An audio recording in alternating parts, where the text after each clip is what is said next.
Sumber daya manusia sebagai modal insani yang unik memerlukan pelatihan untuk menunjang fungsinya dalam sebuah perusahaan. Halo Indonesia, salam kreativitas. Kami dari tim Ekodasi Yogyakarta State University yang beranggotakan saya Agusti Hidayatul Hikmah dan dua rekan saya, Hilwa Suciati Cahya dan Atikah Nur Afifah Ansori akan memaparkan makalah kami mengenai pemberdayaan modal insani dalam komersialisasi alat kesehatan inovasi dari Yudan dan Sugeng berbasis Framework Teaching Industry.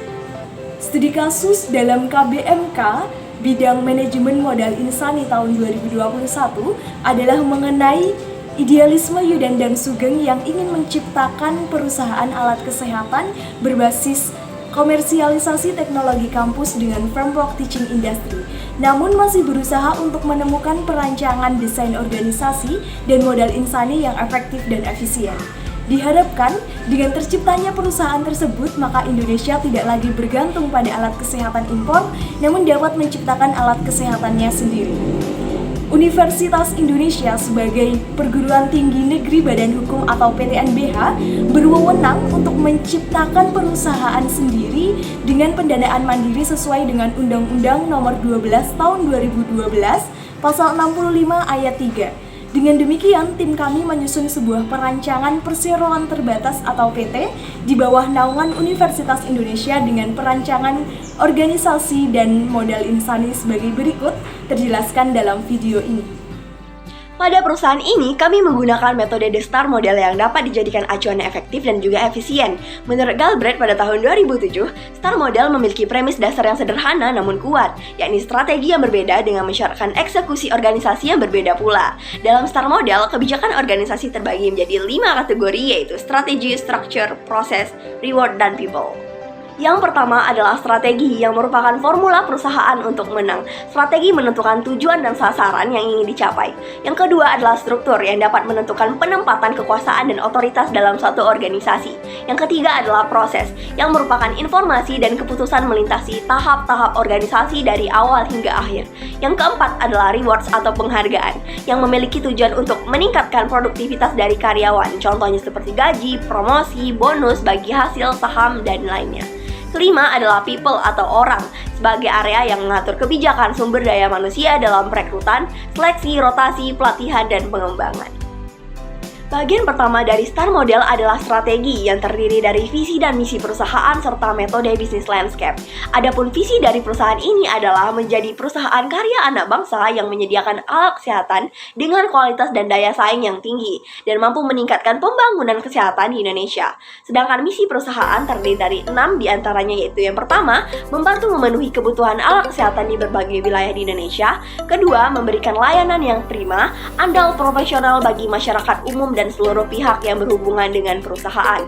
Ketiga, mendorong kreasi dan inovasi alat kesehatan yang bermanfaat dan terjangkau. Yang keempat, menciptakan alat kesehatan yang sesuai dengan standar keamanan nasional. Kelima, menghadirkan sumber daya manusia yang kompeten dan unggul. Dan yang terakhir adalah melakukan evaluasi komprehensif terhadap produk yang telah dipasarkan. Adapun bisnis landscape ini menggunakan analisis SWOT sebagai metodenya, yang terdiri dari strengths, weaknesses, opportunities, dan threats. Strengths-nya yaitu perusahaan memiliki banyak inovasi alat kesehatan, penelitian diuji secara bertahap dan dapat dipercaya, terciptanya alat kesehatan yang memiliki keunggulan teknologi dari sebelumnya, dan adanya dana hibah dari lembaga pemerintahan dalam aktualisasi pembuatan alat kesehatan.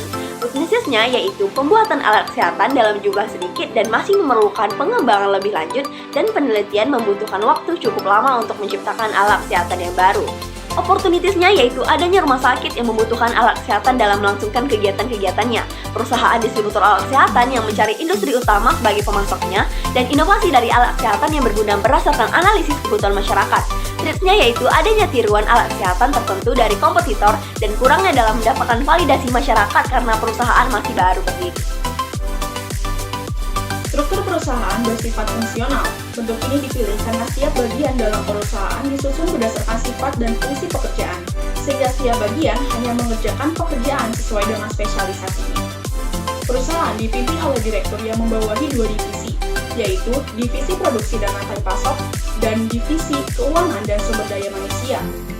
Pada divisi produksi dan rantai pasok, terdapat penelitian dan pengembangan, kontrol mutu, perencanaan produksi dan kelola persediaan, teknik dan pemeliharaan, dan pemasaran. Sedangkan pada divisi keuangan dan sumber daya manusia, terdapat keuangan dan akuntansi, teknologi dan informasi, manajemen aset, serta sumber daya manusia. Untuk menjalankan strategi perusahaan, maka diperlukan analisis proses bekerja perusahaan. Masing-masing proses ditangani oleh satu divisi.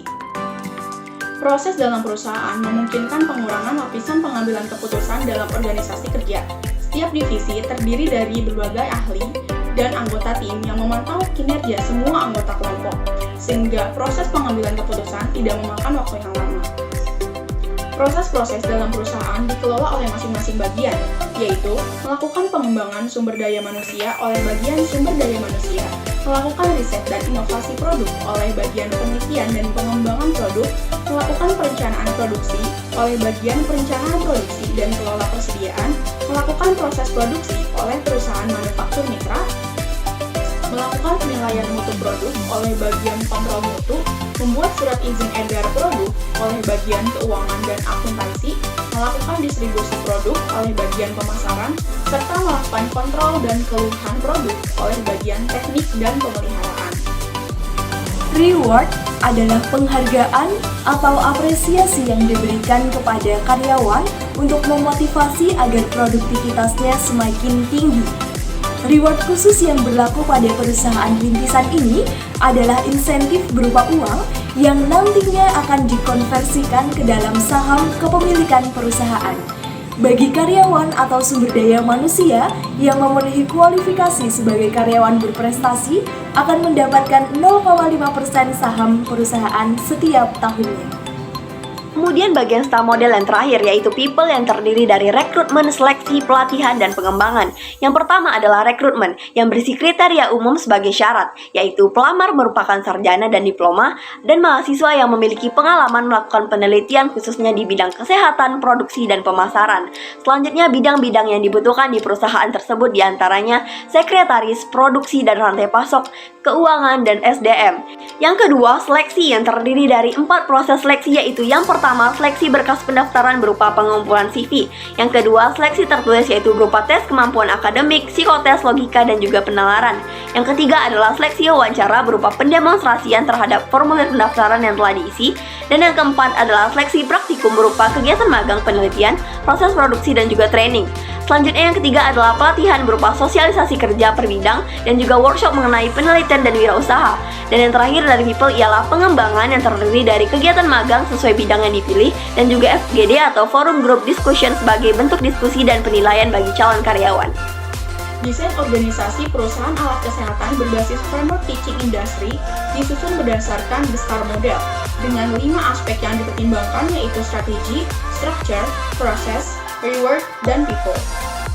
Sesuai peraturan hukum perguruan tinggi negeri berbadan hukum atau PTNBH, perusahaan ini dimiliki dan didanai secara mayoritas oleh Universitas Indonesia.